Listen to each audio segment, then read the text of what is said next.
Tingnan mo naman yung arko ng Binondo, Manila. Ang ganda. The oldest Chinatown in the world.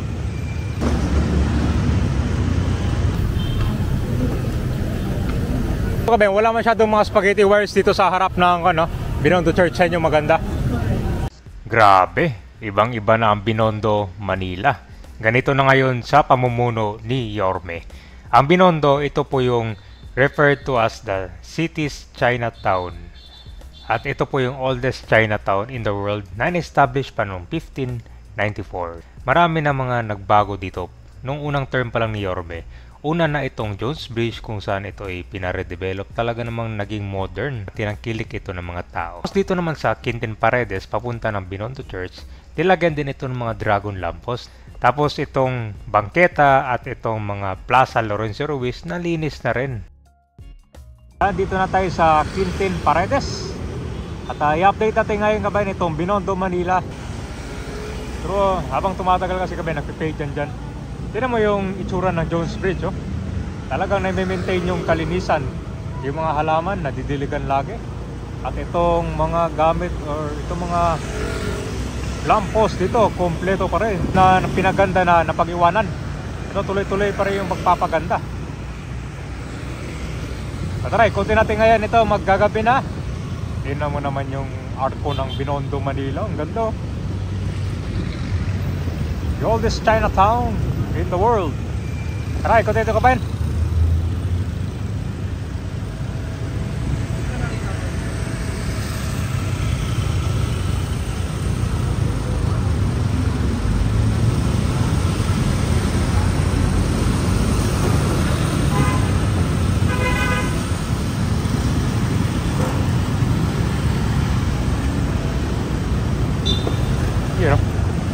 Nalinis na yung lamppost dito.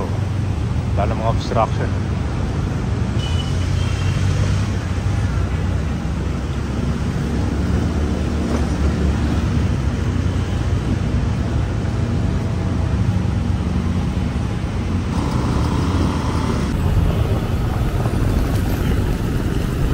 Alright, so nandito na tayo sa plaza. Tignan mo kabayan kung gano'ng kalinis na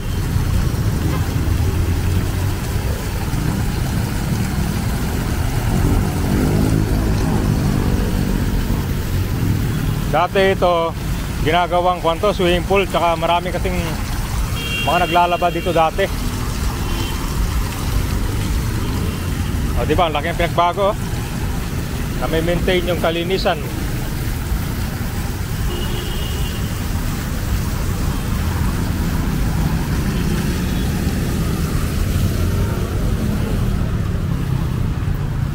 Malinis na rin yung dito yung mga tiles niya. Saka itong tiles niya na pula, yan, kompleto, walang mga kulang-kulang. Ito kasi yung park na to, Kabataong Bayan.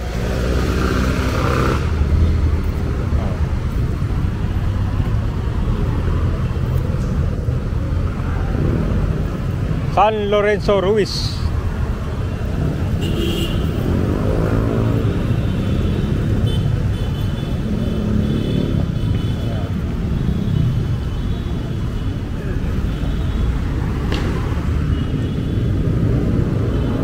Meron ng police district dito.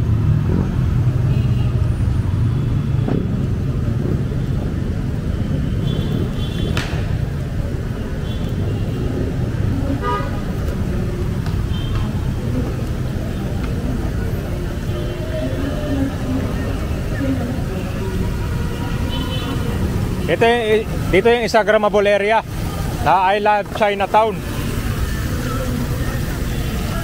So ongoing din yung pagpapayos nitong Binondo Church.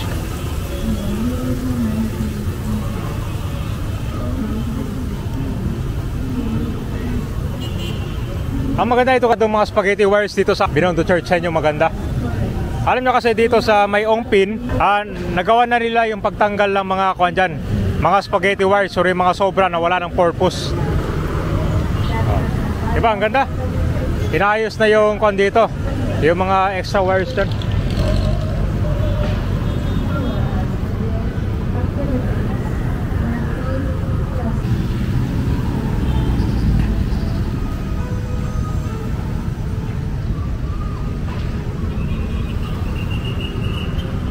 Saka yung mga ibang gusali dito, no? O na rin, bagong parang pinipinturahan na rin siya para magmukhang modern.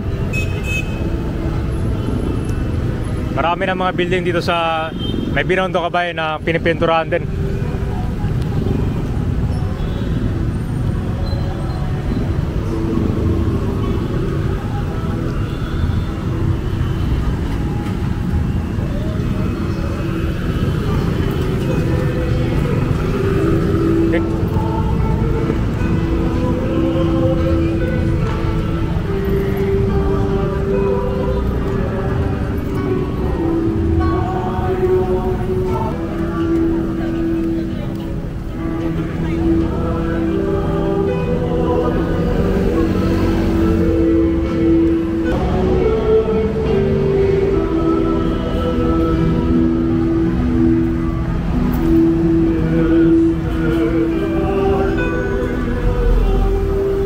Linis ng bangketa, oh.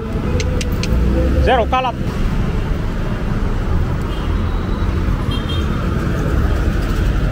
Ayan.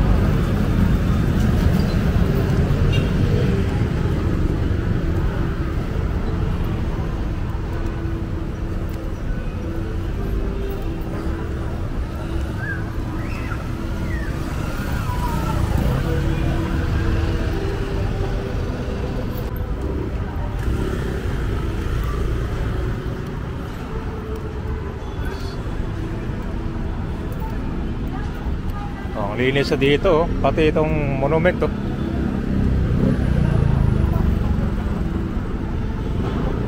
Roman Ongpin.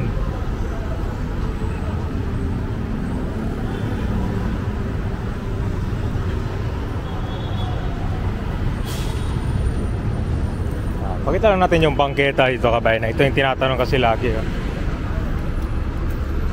Dapat maayos talaga dito yan.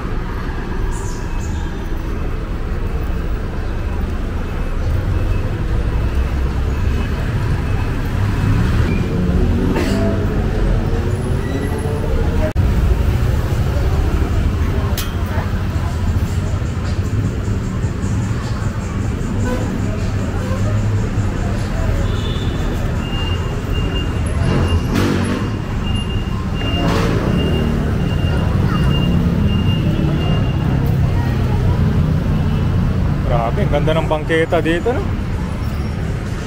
Talagang maluwag siya. Nakita mga obstruction.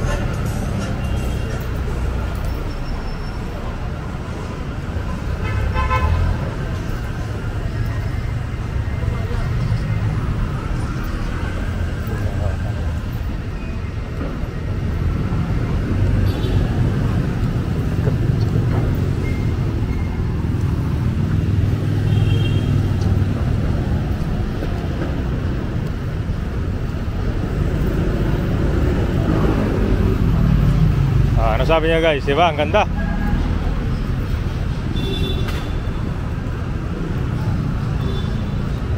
Oh, ito ay baon papuntang Jones Bridge. Kabila naman tayo.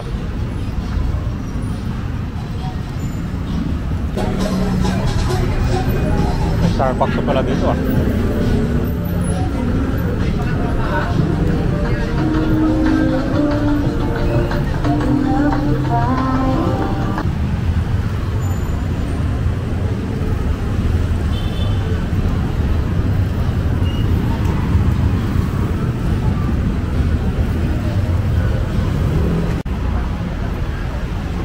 Ito yung sa kabilang side, ah.